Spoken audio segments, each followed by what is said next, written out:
అసలు విషయం చెప్పలేదు కదా మీకు.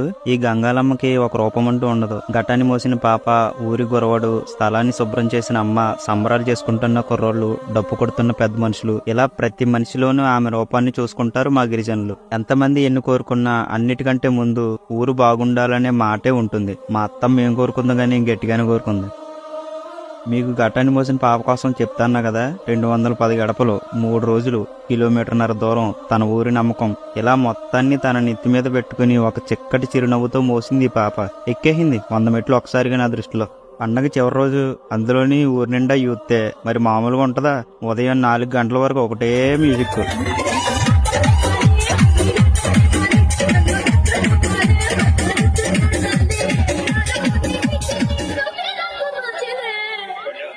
మీరు ఈ ఊరి పేరు కోసం చాలా వెయిట్ చేస్తున్నారు కదా. అనుకులపాలెం, అల్లూరి సీతారామరాజు జిల్లా, అడ్డతీగల మండలం, డి రామవరం పంచాయతీ. మళ్ళీ చెప్తున్నా, మా మన్యంలో బయటికి తెలియని ఏదో ఒక వింత విశేషం అడుగడుగునా ఖచ్చితంగా ఉంటుంది. చెప్తే మీరు నమ్మరు. దానికి బెస్ట్ ఎగ్జాంపుల్ అనుకులపాలెంలో ఈ గంగాలమ్మ తల్లి గుడి. కుదిరితే వచ్చేయండి. అలాగే ప్రకృతిని, పరిసరాలని అస్సలు పాడు చేయొద్దు. జై అల్లూరి సీతారామరాజు. సేవ్ మన్యం, సేవ్ నేచర్.